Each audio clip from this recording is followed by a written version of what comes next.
Welcome to all to this presentation on preparation of flexible budget. I am Ashwini, Assistant Professor at Department of Commerce, Government First Grade College, Holehonur. So in this presentation, we will see how to prepare a flexible budget. So firstly, we'll look at the question. The question says, the following is the information about a company. They have given us the fixed expenses as wages and salaries rupees 50,000, rent rupees 40,000, depreciation 60,000, administrative expenses 70,000, variable expenses at 50% capacity has been given to us, which is materials rupees 2 lakh, labor rupees 2 lakh 50,000, overheads rupees 40,000. Next, semi-variable expenses at 50% capacity, maintenance rupees 1 lakh, indirect labor rupees 1 lakh 50,000 and repairs rupees 90,000. The other information given in the problem is, assume that fixed expenses remain constant for all levels of production. Okay, so fixed expenses ಬಗ್ಗೆ ಮಾಹಿತಿ ಕೊಟ್ಟಿದ್ದಾರೆ. Fixed expenses ಎಲ್ಲ level of ಪ್ರೊಡಕ್ಷನಿಗೂ constant ಆಗಿರುತ್ತೆ ಅಂತ ಇಲ್ಲಿ ಹೇಳ್ತಾ ಇದ್ದಾರೆ. Semi-variable expenses remain constant between 45% and 65% of capacity. Increases by 10% between 65% and 75% and further increase by 5% when the capacity increases more than 75%. So, ಇದು ನಮಗೆ semi-variable expenses ಬಗ್ಗೆ ಕೊಟ್ಟಿರುವಂತಹ ಮಾಹಿತಿ. ಸೊ ಇಲ್ಲಿ ಏನು ಹೇಳ್ತಾ ಇದ್ದಾರೆ, ನಮಗೆ ಗೊತ್ತಿದೆ ಸೆಮಿ ವೇರಿಯಬಲ್ ಎಕ್ಸ್ಪೆನ್ಸಸ್ ಅಂತ ಹೇಳಿದ್ರೆ ಇದರಲ್ಲಿ ಫಿಕ್ಸೆಡ್ ಮತ್ತೆ ವೇರಿಯಬಲ್ ಎರಡೂ ಅಂಶಗಳು ಇರುತ್ತೆ. ಒಂದು ಹಂತದವರೆಗೆ ಎಕ್ಸ್ಪೆನ್ಸಸ್ ಫಿಕ್ಸೆಡ್ ಆಗಿರುತ್ತೆ, ಅದಾದ ನಂತರ ಇನ್ಕ್ರೀಸ್ ಆಗ್ತಾ ಹೋಗುತ್ತೆ. ಅಂತ ಎಕ್ಸ್ಪೆನ್ಸಸ್ಗೆ ನಾವು ಸೆಮಿ ವೇರಿಯಬಲ್ ಎಕ್ಸ್ಪೆನ್ಸಸ್ ಅಂತ ಕರಿತೀವಿ. ಸೊ ಇಲ್ಲಿ ಸೆಮಿ ವೇರಿಯಬಲ್ ಎಕ್ಸ್ಪೆನ್ಸಸ್ ಏನೇನು ಹೇಳಿದ್ದಾರೆ, it will remain constant between 45% to 65% capacity. 45ರಿಂದ 65% ತನಕ ಸೆಮಿ ವೇರಿಯಬಲ್ ಎಕ್ಸ್ಪೆನ್ಸಸ್ ಫಿಕ್ಸೆಡ್ ಆಗಿರುತ್ತೆ. 65% ನಂತರ 10% ಜಾಸ್ತಿ ಆಗುತ್ತೆ. 65ರಿಂದ 75% ತನಕ 10% ಜಾಸ್ತಿ ಆಗುತ್ತೆ. 75%ಗಿಂತಲೂ ನಂತರ ಇನ್ಕ್ರೀಸಸ್ ಮೋರ್ ದನ್ 75%. 75%ಗಿಂತಲೂ ನಂತರ ಮತ್ತೆ 5% ಜಾಸ್ತಿ ಆಗುತ್ತೆ. ಅಂದರೆ total 10 plus 5 15% semi variable expenses ಜಾಸ್ತಿ ಆಗುತ್ತೆ. Okay, so between 45 to 65% it remains constant. 65 ಇಂದ 75% ತನಕ 10% ಜಾಸ್ತಿ ಆಗುತ್ತೆ. 75% ನಂತರ 15% ಜಾಸ್ತಿ ಆಗುತ್ತೆ. Okay, next they have given information with respect to sales at various levels. ಬೇರೆ ಬೇರೆ ಹಂತಗಳಲ್ಲಿ ಸೇಲ್ಸ್ ಎಷ್ಟು ಅಂತ ಕೊಟ್ಟಿದ್ದಾರೆ. Sales at 50% is 9 lakh, 60% is 11 lakh, 70% is 13 lakh and 19% is 15 lakhs ಅಂತ ಹೇಳಿದ್ದಾರೆ. And they have asked us to prepare a flexible budget for the year and forecast the profit at 60%, 70% and 90% capacity. 60, 70 ಮತ್ತು 90% ಕೆಪಾಸಿಟಿಗೆ flexible budget ಅನ್ನು prepare ಮಾಡಿ ಅಂತ ಹೇಳಿದ್ದಾರೆ. Okay, ಈ ಹಿಂದೆನೂ ಅಷ್ಟೇ ನಾವು ಡಿಸ್ಕಸ್ ಮಾಡಿದ ಪ್ರಾಬ್ಲಮ್ಸ್ ಅಲ್ಲಿ ನಾನು ನಿಮಗೆ ಹೇಳಿದ್ದೀನಿ, ಫ್ಲೆಕ್ಸಿಬಲ್ ಬಜೆಟ್ ಪ್ರಾಬ್ಲಮ್ ಬಂದ ತಕ್ಷಣ ಫಸ್ಟ್ ನಾವು ನೋಡ್ಕೊಳ್ಬೇಕಾಗಿರೋದು ಯಾವ ಲೆವೆಲ್ಗೆ ನಮಗೆ ಮಾಹಿತಿಯನ್ನ ಕೊಟ್ಟಿದ್ದಾರೆ. So data has been given with respect to 50%, 50%ಗೆ ಮಾಹಿತಿಯನ್ನು ಕೊಟ್ಟು 60, 70 ಆ್ಯಂಡ್ 90% ಕೆಪಾಸಿಟಿಗೆ ಬಜೆಟನ್ನು ಪ್ರಿಪೇರ್ ಮಾಡಲಿಕ್ಕೆ ಹೇಳಿದ್ದಾರೆ. ಓಕೆ, ಸೊ ಇದು ನಾವು ಫಸ್ಟ್ ನೋಟ್ ಮಾಡಬೇಕಾಗಿರುವಂಥದ್ದು. ಎರಡನೇದಾಗಿ ಎಕ್ಸ್ಪೆನ್ಸಸ್ ಬಗ್ಗೆ ಏನೇನು ಹೇಳಿದ್ದಾರೆ, 3 ಥರದ ಎಕ್ಸ್ಪೆನ್ಸಸ್ ಕೊಟ್ಟಿದ್ದಾರೆ ನೋಡ್ಕೊಳ್ಬೇಕು. ಸೊ ಫಿಕ್ಸೆಡ್ ಎಕ್ಸ್ಪೆನ್ಸಸ್ ಕೊಟ್ಟಿದ್ದಾರೆ, ವೇರಿಯಬಲ್ ಎಕ್ಸ್ಪೆನ್ಸಸ್ 50% ಕೊಟ್ಟಿದ್ದಾರೆ, ಸೆಮಿ ವೇರಿಯಬಲ್ ಎಕ್ಸ್ಪೆನ್ಸಸ್ ಕೂಡ ಕೊಟ್ಟಿದ್ದಾರೆ. ಫಿಕ್ಸೆಡ್ ಎಕ್ಸ್ಪೆನ್ಸಸ್ ಬಗ್ಗೆ ಏನು ಹೇಳ್ತಾ ಇದ್ದಾರೆ, fixed expenses will remain constant at all levels. Okay, so fixed expenses ಎಲ್ಲ ಲೆವೆಲ್ಸ್ಗೂ ಕಾನ್ಸ್ಟೆಂಟ್ ಆಗಿರುತ್ತೆ. ಸೊ 50%ಗೆ ಫಿಕ್ಸೆಡ್, 60ಕ್ಕೂ ಫಿಕ್ಸೆಡ್, 70ಗೂ ಫಿಕ್ಸೆಡ್, 90ಗೂ ಫಿಕ್ಸೆಡ್. ಸೊ ಫಿಕ್ಸೆಡ್ ಎಕ್ಸ್ಪೆನ್ಸಸ್ ಬಗ್ಗೆ ಏನು ನಾವು ಯೋಚನೆ ಮಾಡೋದೇ ಬೇಡ. ಸೆಮಿ ವೇರಿಯಬಲ್ ಎಕ್ಸ್ಪೆನ್ಸಸ್ ಬಗ್ಗೆ ಏನೂ ಮಾಹಿತಿ ಇಲ್ಲ. Okay, that means that variable expenses ಅದರ ನೇಚರ್ ಪ್ರಕಾರನೇ ಬಿಹೇವ್ ಮಾಡುತ್ತೆ ಅಂತ ಅರ್ಥ. ವೇರಿಯಬಲ್ ಎಕ್ಸ್ಪೆನ್ಸಸ್ ನೇಚರ್ ಏನು, 50%ಗೆ ಇಷ್ಟಿದೆ, 60ಗೆ ಇನ್ನೂ ಜಾಸ್ತಿ ಆಗುತ್ತೆ, 70ಗೆ ಜಾಸ್ತಿ ಆಗುತ್ತೆ, 90ಗೆ ಮತ್ತು ಕೂಡ ಜಾಸ್ತಿ ಆಗುತ್ತೆ. ಸೊ ಅದೆಷ್ಟು ನಾವು ಕ್ಯಾಲ್ಕುಲೇಟ್ ಮಾಡಬೇಕು. ಸೆಮಿ ವೇರಿಯಬಲ್ ಬಗ್ಗೆ ನಾನು ಆಗಲೇ ಹೇಳಿದ್ದೀನಿ, ಮಾಹಿತಿ ಕೊಟ್ಟಿದ್ದಾರೆ. 45 ಇಂದ 65% ತನಕ ಕಾನ್ಸ್ಟೆಂಟ್, 65 ಇಂದ 75% ತನಕ 10% ಜಾಸ್ತಿ ಆಗುತ್ತೆ, 75% ನಂತರ 15% ಜಾಸ್ತಿ ಆಗುತ್ತೆ. ಓಕೆ, ಸೊ ಇನ್ನೂ ಒಂದು ಕ್ಯಾಲ್ಕುಲೇಷನ್ ನಾವು ಈ ಪ್ರಾಬ್ಲಮ್ ಅಲ್ಲಿ ಮಾಡಬೇಕು. ಅದು we are suppose to calculate profit also. So ಹಾಗಾಗಿ ಟೋಟಲ್ ಕಾಸ್ಟ್ ಕ್ಯಾಲ್ಕುಲೇಟ್ ಮಾಡಬೇಕು. ಸೇಲ್ಸ್ ಕೊಟ್ಟಿದ್ದಾರೆ, ಇದನ್ನ ಇಟ್ಕೊಂಡು ನಾವು ಪ್ರಾಫಿಟ್ ಆರ್ ಲಾಸ್ ಎರಡನ್ನು ಕೂಡ ಕಂಡು ಹಿಡಿಯಬಹುದು. ಓಕೆ, ಕೊನೆಯದಾಗಿ ಈ ಪ್ರಾಬ್ಲಮ್ ಹಿಂದೆ ನಾವು ಮಾಡಿದ ಪ್ರಾಬ್ಲಮ್ಗಿಂತ ಹೇಗೆ ಬೇರೆ ಆಗಿದೆ ಅಂತ ಹೇಳಿಬಿಡ್ತೀನಿ. ಹಿಂದೆ ನಾವು ಮಾಡಿರುವ ಪ್ರಾಬ್ಲಮ್ಸ್ಗಳಲ್ಲಿ ಪರ್ ಯೂನಿಟ್ ಕಾಸ್ಟ್ ಕೊಟ್ಟಿರ್ತಿತ್ತು, ಅಥವಾ ಪರ್ ಯೂನಿಟ್ ಎಷ್ಟು ಪ್ರೊಡಕ್ಷನ್ ಆಗಿದೆ ಅಂತ ಮಾಹಿತಿ ಕೊಡ್ತಾ ಇದ್ರು. 50% ಕೆಪಾಸಿಟಿಗೆ ಎಷ್ಟು ಪ್ರೊಡಕ್ಷನ್ ಆಗಿದೆ ಅಂದ್ಬಿಟ್ಟು ಅಂತ. ಸೊ ನಾವು per unit cost and total cost ಎರಡು ಕ್ಯಾಲ್ಕುಲೇಟ್ ಮಾಡ್ತಾ ಇದ್ವಿ. ಈ ಪ್ರಾಬ್ಲಮ್ ಅಲ್ಲಿ ನಮಗೆ ಬರೀ ಟೋಟಲ್ ಕಾಸ್ಟ್ ಗಳ ಮಾಹಿತಿ ಇದೆ ಹೊರತು ಫಿಕ್ಸೆಡ್ ಆಗಿರ್ಬೋದು, ವೇರಿಯೇಬಲ್ ಆಗಿರ್ಬೋದು, ಸೆಮಿ ವೇರಿಯೇಬಲ್ ಆಗಿರ್ಬೋದು, ಟೋಟಲ್ ಕಾಸ್ಟ್ ಬಗ್ಗೆ ಮಾಹಿತಿ ಇದೆ ಹೊರತು ಪರ್ ಯೂನಿಟ್ ಬಗ್ಗೆ ಅಥವಾ ಎಷ್ಟು ಯೂನಿಟ್ಸ್ ಪ್ರೊಡ್ಯೂಸ್ ಆಗಿದೆ ಅನ್ನೋದರ ಬಗ್ಗೆ ಯಾವುದೇ ಮಾಹಿತಿ ಇಲ್ಲ. ಹಾಗಾಗಿ ನಾವು ಕ್ಯಾಲ್ಕುಲೇಷನ್ ಮಾಡಬೇಕಾದ್ರೆ ಪರ್ ಯೂನಿಟ್ ಕ್ಯಾಲ್ಕುಲೇಷನ್ ಮಾಡೋದಿಲ್ಲ, ಬರೀ ಟೋಟಲ್ ಕಾಸ್ಟ್ ಮಾತ್ರ ಕ್ಯಾಲ್ಕುಲೇಟ್ ಮಾಡ್ಕೊಳ್ತಾ ಹೋಗ್ತೀವಿ. Okay, so this is the information with respect to the problem. I hope the question is understood. Now we will go for the preparation of the solution. Okay.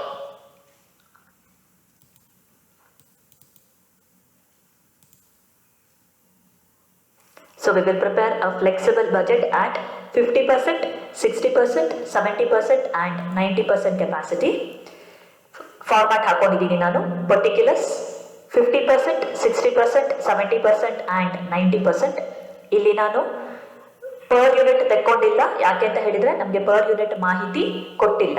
Okay, they have given us only with information with respect to total cost only. So we are not going to calculate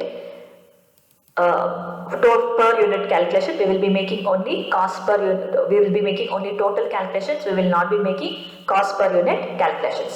So variable expenses ಇಂದ start ಮಾಡೋಣ. Variable expenses ಲೆಕ್ಕದಲ್ಲಿ ನೋಡ್ಕೊಳ್ಳಿ ಯಾವ್ದು ಕೊಟ್ಟಿದ್ದಾರೆ. Materials, labour ಮತ್ತೆ overheads. Okay, so will straight away go to our problem. Materials, labour and overheads. 50%ಗೆ ಎಷ್ಟು ಕೊಟ್ಟಿದ್ದಾರೆ ನೋಡೋಣ. 50%ಗೆ they have given as 2 lakh, 2,50,000 and 40,000. Now we will see the calculation. Material 2 lakh, labor 2,50,000 and overheads 40,000. Okay, so this is the data that has been given to us as 50%. Now we have to calculate for 60, 70 and 90. 50% ಎಷ್ಟು ಮಾಹಿತಿ ಕೊಟ್ಟಿದ್ದಾರೆ. 60, 70, 90ಕ್ಕೆ ನಾವೀಗ calculation ಮಾಡೋಣ. Simple calculation just like this. ಈ ಕಡೆ ನಾನು working notes ಮಾಡ್ಕೊಳ್ತೀನಿ. 50%ಗೆ 2 lakh ಆದ್ರೆ 60%ಗೆ ಎಷ್ಟು? ಓಕೆ, ಸಣ್ಣ ಈಕ್ವೇಶನ್ ಹಾಕೊಳ್ತೀನಿ. 50%ಗೆ 2 lakh ಆದ್ರೆ 60%ಗೆ ಎಷ್ಟು? ಕ್ರಾಸ್ ಮಲ್ಟಿಪ್ಲೈ ಮಾಡಬೇಕು. 60 into 2 lakh divided by 50. Okay, so calculation ಈ ತರ ಬರುತ್ತೆ. 60 into 2 lakh divided by 50. Okay, so we get it as 2,40,000. Okay, next ಅದೇ ತರದಲ್ಲಿ ಮಾಡೋಣ. 50%ಗೆ 2 lakh, ಹಾಗಾದ್ರೆ 70%ಗೆ ಎಷ್ಟು? Okay, I hope the calculation is clear. 50%ಗೆ 2 lakh, ಹಾಗಾದ್ರೆ 70%ಗೆ ಎಷ್ಟು? ಹೇಗೆ ಮಾಡ್ಕೊಳ್ಬೇಕು? 70 into 2 lakh divided by 50. Okay, I hope the calculation is clear. Simple cross multiplication ಮಾಡ್ಕೊಳ್ತಾ ಹೋಗ್ತೀವಿ. We get it as 2,80,000. ಅದೇ ತರದಲ್ಲಿ ನೆಕ್ಸ್ಟ್ ಕ್ಯಾಲ್ಕುಲೇಷನ್ ಮಾಡ್ಕೊಳ್ತೀನಿ. 50%ಗೆ 2 lakh, ಹಾಗಾದ್ರೆ 90%ಗೆ ಎಷ್ಟು? Okay, so 90 into 2 lakh divided by 50, we get it as 3,60,000. Okay, I hope the calculation is understood. Simple cross multiplication ಮಾಡ್ಕೊಳ್ತೀವಿ. 50%ಗೆ 2 lakh, 60%ಗೆ ಎಷ್ಟು, 50%ಗೆ 2 lakh, 70ಗೆ ಎಷ್ಟು, 50%ಗೆ 2 lakh, 90ಗೆ ಎಷ್ಟು. ಓಕೆ, ನಾವು we will go to the calculation of labour. Okay, labour ಎಷ್ಟು ಕೊಟ್ಟಿದ್ದಾರೆ, 50%ಗೆ 2,50,000 amount ಇದೆ. ಹಾಗಾದ್ರೆ 60%ಗೆ ಎಷ್ಟು. ಓಕೆ, ಈ ಥರದಲ್ಲಿ ಕ್ಯಾಲ್ಕುಲೇಟ್ ಮಾಡ್ತೀವಿ. 50%ಗೆ 2 lakh ಆದರೆ 60%ಗೆ ಎಷ್ಟು, we get it as rupees 3 lakh, 3 lakh amount ಬರುತ್ತೆ. ಅದೇ ಥರ ನೆಕ್ಸ್ಟ್ 50%ಗೆ 2 lakh ಆದರೆ 70%ಗೆ ಎಷ್ಟು, we get it as 3,50,000. Next 50%ಗೆ 2 lakh ಆದರೆ 90%ಗೆ ಎಷ್ಟು, ಕ್ರಾಸ್ ಮಲ್ಟಿಪ್ಲೈ ಮಾಡ್ಕೊಳ್ಬೇಕು. 2,50,000 into 90 divided by 50. Okay, we get it as 4,50,000. Okay, calculation ಅರ್ಥ ಆಗ್ತಾ ಇದೆ ಅಂತ ಅನ್ಕೊಂಡಿದ್ದೀನಿ. Okay, so next we will go to overheads. ಹೇಗೆ ಮಾಡೋದು, ಸೇಮ್ ಮೆಥಡ್. 50%ಗೆ ಎಷ್ಟು ಕೊಟ್ಟಿದ್ದಾರೆ, 40,000. ಹಾಗಾದ್ರೆ 60%ಗೆ ಎಷ್ಟು. ಓಕೆ, ಕ್ರಾಸ್ ಮಲ್ಟಿಪ್ಲೈ ಮಾಡಬೇಕು. 60 into 40,000 divided by 50 we get us 48,000. Okay, ಅದೇ ಥರದಲ್ಲಿ 50%ಗೆ 40,000, 70%ಗೆ ಎಷ್ಟು, 40,000 into 70 divided by 50 V get it as 56,000. Last 40,000 into 90 divided by 50, we get it as 72,000. Okay, so this is the calculation for variable expenses. Okay, so variable expenses we will calculate just by simple cross multiplication. Okay, ಈಗ fixed expenses 4 ಇದೆ. wages and salaries, rent, depreciation and administration expenses. Okay, ಲೆಕ್ಕದಲ್ಲಿ ನೋಡಿ, wages and salary, rent, depreciation and administrative expenses amount 50,000, 40,000, 60,000 and 70,000. Okay, so amount is 50,000, 40,000, 60,000 and 70,000. Okay, so ಇದಿಷ್ಟು amount ನಮಗೆ ಕೊಟ್ಟಿದ್ದಾರೆ. ಲೆಕ್ಕದಲ್ಲಿ ಏನು ಹೇಳ್ತಾ ಇದ್ದಾರೆ, they are telling us in the problem that fixed expenses will remain constant. Assume that fixed expenses remain constant for all levels of production. So production level ಎಷ್ಟೇ ಇರಲಿ, 50 ಇರಲಿ, 60 ಇರಲಿ, 70 ಇರಲಿ, 90 ಇರಲಿ, fixed expenses are going to remain constant ಆಗಿ ಇರುತ್ತೆ. ಹಾಗಾಗಿ calculation is very simple. ಏನು 50% ಇದೆ ಅದೇ 60%ಗೆ, ಸೇಮ್ ಅಮೌಂಟ್ 70%ಗೆ, ಸೇಮ್ ಅಮೌಂಟ್ 90%ಗೆ. So you have to just copy the amount. Okay, 60ಗೂ 50, 70%ಗೂ 50, 90% ಕೂಡ 50. ರೆಂಟ್ 40,000 ಇದೆ, 60%ಗೂ ಕೂಡ 40,000, 70%ಗೂ ಕೂಡ 40,000, 90% ಕೂಡ 40,000. ಡಿಪ್ರಿಸಿಯೇಷನ್ ಎಷ್ಟಿದೆ, 60,000 ಇದೆ. ಸೊ 60% ಕೂಡ 60,000, 70ಗೆ ಕೂಡ 60,000, 90% ಕೂಡ 60,000. ಅಡ್ಮಿನಿಸ್ಟ್ರೇಷನ್ ಎಕ್ಸ್ಪೆನ್ಸಸ್ 70,000 ಕೊಟ್ಟಿದ್ದಾರೆ. ಸೊ 50ಗೂ ಕೂಡ 70, 60ಗೂ ಕೂಡ 70, 70ಗೂ ಕೂಡ 70, 90% ಕೂಡ 70. 70,000. Sorry, it is 70,000.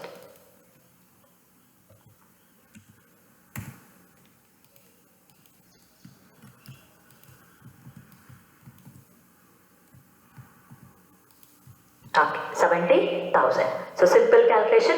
1 to 50% ಏನಿರುತ್ತೆ, 60ಗೂ ಅದೇ, 70ಗೂ ಅದೇ and 90% ಕೂಡ ಅದೇ. I hope it is understood. Now we will come to semi variable expenses. So semi variable expenses 3 ಕೊಟ್ಟಿದ್ದಾರೆ. 3 semi variable expenses are given to us: maintenance, indirect labor and repairs. Okay, at 50% capacity ಕೊಟ್ಟಿದ್ದಾರೆ. ಎಷ್ಟು ಕೊಟ್ಟಿದ್ದಾರೆ amount? 1 lakh, 1,50,000 and 90,000. So let us go to the problem. Repairs 1 lakh, indirect labor 1,50,000 and maintenance 90,000. Okay, so ಇದಿಷ್ಟು ಲೆಕ್ಕದಲ್ಲಿ ಕೊಟ್ಟಿದ್ದಾರೆ. We have to calculate for 60, 70 and 90% capacity. Okay, so problem ಅಲ್ಲಿ ಏನು ಹೇಳಿದ್ದಾರೆ, they tell us in the problem that semi variable expenses will remain constant between 45 and 65% capacity. 45ರಿಂದ 65% ತನಕ constant ಆಗಿ ಇರುತ್ತೆ. So ನಾವಿಲ್ಲಿ ಮಾಡ್ತಾ ಇರೋದು ಪ್ರಾಬ್ಲಮ್ ಅಲ್ಲಿ, ನಾವಿಲ್ಲಿ ಲೆಕ್ಕದಲ್ಲಿ ಮಾಡ್ತಾ ಇರೋದು 50%ಗೆ ಮತ್ತೆ 60%ಗೆ. ಓಕೆ, ಸೊ 45 ಇಂದ 65 ಅಂದ್ರೆ 50% ಏನಿದೆ ಅದೇ 60%ಗೂ ಇರುತ್ತೆ, ಕಾನ್ಸ್ಟೆಂಟ್ ಆಗೇ ಇರುತ್ತೆ. So first level it is going to be remain constant ಅಂದ್ರೆ ಫಿಕ್ಸೆಡ್ ಆಗಿರುತ್ತೆ. Same thing we will copy to the next level. Okay, so 50ಕ್ಕೆ ಏನ್ ಕಾಸ್ಟ್ ಇರುತ್ತೆ ಅದೇ ಕಾಸ್ಟ್ 60ಕ್ಕೆ ಕೂಡ ಬರುತ್ತೆ. ಈಗ ನಾವು ಕಾಪಿ ಮಾಡಬೇಕಾಗಿರೋದು ಬರೀ ನಾವೀಗ ಕ್ಯಾಲ್ಕುಲೇಟ್ ಮಾಡಬೇಕಾಗಿರೋ 70 ಮತ್ತು 90%ಗೆ ಮಾತ್ರ. ಸೊ 60%ಗೆ ಕಾನ್ಸ್ಟೆಂಟ್, 70%ಗೆ ಏನು ಅಂತ ಹೇಳ್ತಾ ಇದ್ದಾರೆ, ಇಟ್ ವಿಲ್ ಇನ್ಕ್ರೀಸ್ ಬೈ 10% ಅಂತ ಹೇಳಿದ್ದಾರೆ. ಓಕೆ, ಸೊ ಏನು ಕಾಸ್ಟ್ ಇದೆ, cost right now is 1 lakh. 1 lakh ಎಷ್ಟು ಪರ್ಸೆಂಟ್ ಜಾಸ್ತಿ ಆಗುತ್ತೆ, 1 lakh will increase by 10%. Okay, so 1 lakh ಮೇಲೆ 10% ಅಂದ್ರೆ ಎಷ್ಟು, 10,000, which is equal to 1,10,000. Okay, so 70%ಗೆ ಎಷ್ಟಾಗುತ್ತೆ, 1,10,000 ಆಗುತ್ತೆ. ನೆಕ್ಸ್ಟ್ ಲೆವೆಲ್ಗೆ ಪ್ರಾಬ್ಲಮ್ ಅಲ್ಲಿ ಏನ್ ಹೇಳಿದ್ದಾರೆ, it will increase by further 5%. Okay, problem ಅಲ್ಲಿ ನೋಡಿ, they say it will increase by further 5%. 75%ಗಿಂತ ನಂತರ it will increase by further 5%. So 90% ಎಲ್ಲಿ ಬರುತ್ತೆ, 75%ಗಿಂತ ಜಾಸ್ತಿ ಬರುತ್ತೆ. ಓಕೆ, ಸೊ 75%ಗೆ ಬಂದಾಗ, 75%ಗಿಂತ ನಂತರ ಬಂದಾಗ ಎಷ್ಟು ಆಡ್ ಮಾಡ್ಕೊಳ್ಬೇಕು ನಾವು, 10 ಆಲ್ರೆಡಿ ಆಡ್ ಮಾಡಿದೀವಿ, ಈಗ ಮತ್ತೆ 5 ಆಡ್ ಮಾಡಬೇಕು. ಸೊ ಟೋಟಲ್ ಎಷ್ಟು ಆಡ್ ಮಾಡ್ಕೊಳ್ಬೇಕು, 15% ಆಡ್ ಮಾಡ್ಕೊಳ್ಬೇಕು. ಓಕೆ, ಸೊ 1 lakh ಮೇಲೆ 1 lakh plus 15%. So 1 lakh ಮೇಲೆ 15% ಅಂದ್ರೆ it is 50,000.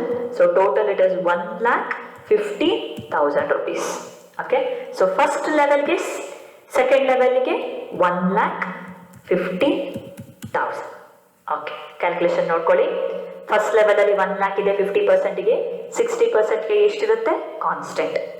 ನೆಕ್ಸ್ಟ್ ಲೆವೆಲ್ಗೆ ಬಂದಾಗ ಎಷ್ಟು ಜಾಸ್ತಿ ಆಗುತ್ತೆ, 10% ಜಾಸ್ತಿ ಆಗುತ್ತೆ. ಅದರ ನೆಕ್ಸ್ಟ್ ಲೆವೆಲ್ಗೆ ಬಂದಾಗ ಎಷ್ಟು ಜಾಸ್ತಿ ಆಗುತ್ತೆ, 15% ಜಾಸ್ತಿ ಆಗುತ್ತೆ. ಓಕೆ, ನಾವು we will go to the next expense. ಯಾವ್ದದು, ಇಂಡೈರೆಕ್ಟ್ ಲೇಬರ್. ಇಂಡೈರೆಕ್ಟ್ ಲೇಬರ್ ನಮಗೆ ಎಷ್ಟು ಕೊಟ್ಟಿದ್ದಾರೆ, 1,50,000. ನೆಕ್ಸ್ಟ್ ಲೆವೆಲ್ಗೆ ಏನ್ ಮಾಡ್ಕೊಳ್ಬೇಕು ನಾವು, constant. Okay, so it will remain same as 1,50,000. 70%ಗೆ ಏನ್ ಮಾಡ್ಕೊಳ್ಬೇಕು, ಆಡ್ 10%. So 1,50,000 plus 10%. ಓಕೆ, 1,50,000 ಮೇಲೆ 10% ಅಂದ್ರೆ 15,000. ಎರಡು ಸೇರಿಸಿದ್ರೆ we get it as 1,65,000. Okay, so next ಲೆವೆಲ್ಗೆ 1,65,000. ಇಲ್ಲಿ ಎಷ್ಟು ಆಡ್ ಮಾಡ್ಕೊಳ್ಬೇಕು, 15% ಆಡ್ ಮಾಡ್ಕೊಳ್ಬೇಕು. ಸೊ 1 lakh ಇದೆ, 1 lakh ಮೇಲೆ ಎಷ್ಟು ಆಡ್ ಮಾಡಬೇಕು, 15% ಆಡ್ ಮಾಡ್ಕೊಳ್ಬೇಕು. ಓಕೆ, 1 lakh ಮೇಲೆ 15%, ಸಾರಿ 1,50,000 ಇದೆ, 1,50,000. 1,50,000 ಮೇಲೆ 15% ಆಡ್ ಮಾಡ್ಕೊಳ್ಬೇಕು. 15% ಆಡ್ ಮಾಡ್ಕೊಳ್ತೀವಿ. So which is totally we get it as 1,72,500. I hope the calculation is clear. First level constant, second level add 10%, third level add 15%. So last one ke barana, maintenance expenses. First level ge ಏನು, constant 90,000. second level ge ಎಷ್ಟು add ಮಾಡ್ಕೊಳ್ಬೇಕು, 10%. 90,000 ಮೇಲೆ 10%, 90,000 ಮೇಲೆ 10% ಅಂದ್ರೆ 99,000 ಆಗುತ್ತೆ. Next level 90,000 ಮೇಲೆ 15% add ಮಾಡ್ಕೊಳ್ಬೇಕು, which will become 1,03,500. Okay, so this is the whole calculation we have to make. So semi variable expenses ಹೇಗೆ ಕ್ಯಾಲ್ಕುಲೇಟ್ ಮಾಡಿದ್ವಿ, first level constant, second level add 10%, third level add 15%. Okay, ಇನ್ನೊಂದು ಇದೆ calculation which is our total cost. Okay, so total cost is nothing but addition of all this. 50% add, 60% ಎಲ್ಲ amount add ಮಾಡ್ಕೊಳ್ತೀವಿ, 70% ಎಲ್ಲ amount add ಮಾಡ್ಕೊಳ್ತೀವಿ, 90% ಕೂಡ ಎಲ್ಲ amount add ಮಾಡ್ಕೊಳ್ತೀವಿ. So when the addition we get it as 10,50,000. Next we get it as 11,48,000. Next we get it as 12,80,000. And last we get it as 14,93,000. Okay, so it is to total sales ಕೊಟ್ಟಿದ್ದಾರೆ problem ಅಲ್ಲಿ. Okay, they have given us sales. We have to calculate sales ಕೊಟ್ಟಿದ್ದಾರೆ and they have asked us to calculate profit or loss. So sales first ಬರ್ಕೊಂಡ್ಬಿಡೋಣ. Sales ಎಷ್ಟು ಕೊಟ್ಟಿದ್ದಾರೆ? 9 lakh. Look at the question. Question ಅಲ್ಲಿ ಕೊಟ್ಟಿದ್ದಾರೆ sales 9 lakh, 11 lakh, 13 lakh ಮತ್ತೆ 15 lakh. So same I will copy 9 lakh, 11 lakh, 13 lakh and last 15 lakh. Okay. With this now we have to calculate either profit or loss.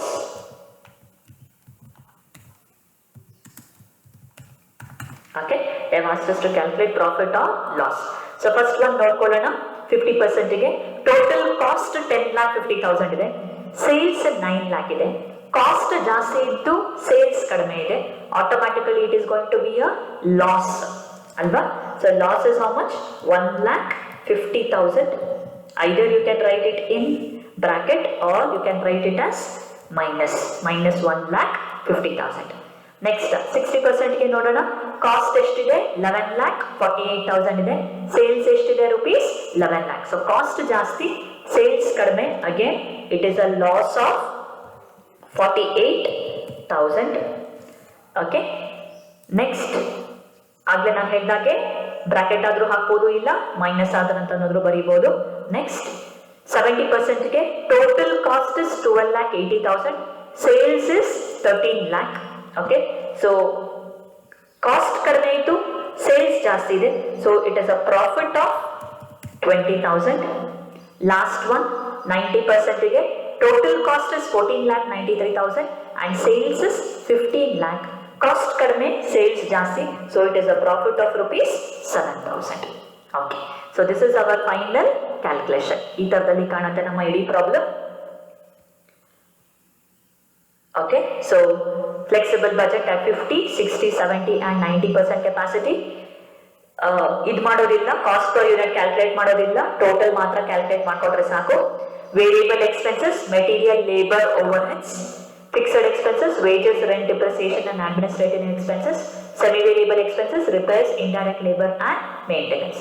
So variable expenses ಹೇಗೆ calculate ಮಾಡ್ಕೊಂಡ್ವಿ? 50% ಗೆ first ಬರ್ಕೊಡ್ಬೇಕು, 60% ಗೆ cross multiplication 2 lakh into 60 divided by 50. Okay, 60% ಗೆ 70% ಗೆ ಮತ್ತೆ cross multiplication 2 lakh into 70 divided by 50, 2 lakh into 90 divided by 50. Simple cross multiplication ಮಾಡಿದ್ರೆ ನಮಗೆ variable expenses ಸಿಗುತ್ತೆ. ಫಿಕ್ಸ್ಡ್ ಎಕ್ಸ್ಪೆನ್ಸಸ್ ಕಾನ್ಸ್ಟೆಂಟ್ ಇದೆ, ಸೊ 50% ಗೆ ಏನ್ ಬರ್ಕೊಂಡಿದೀವಿ ಅದೇ 60, 70 ಮತ್ತೆ 90, ಏನು ಚೇಂಜಸ್ ಇಲ್ಲ. ಸೆಮಿ ವೇರಿಯಬಲ್ ಎಕ್ಸ್ಪೆನ್ಸಸ್ ಫಸ್ಟ್ ಲೆವೆಲ್ಗೆ ಕಾನ್ಸ್ಟೆಂಟ್, ಎರಡನೇ ಲೆವೆಲ್ಗೆ ಆಡ್ 10%, ಮೂರನೇ ಲೆವೆಲ್ಗೆ add 15%. Okay, so this is the way the whole problem will look at. I hope you have understood the problem. Very important question from examination point of view. ಇದೇ ತರದಲ್ಲಿ ನಮಗೆ next ಲೆವೆಲ್ಗೆ ಮಾಡಕ್ಕೆ ಹೇಳ್ಬೋದು, 90% ಗೆ ಮಾಡ್ಲಿಕ್ಕೆ ಹೇಳ್ಬೋದು, ಓಕೆ, 100% ಗೆ ಮಾಡ್ಲಿಕ್ಕೆ ಹೇಳ್ಬೋದು, 75% ಗೆ ಕೇಳ್ಬೋದು, 80% ಲೆವೆಲ್ಸ್ಗೆ ಕೇಳ್ಬೋದು ಸೇಮ್ ಪ್ರಾಬ್ಲಮ್ ಅನ್ನ. Okay, thank you very much.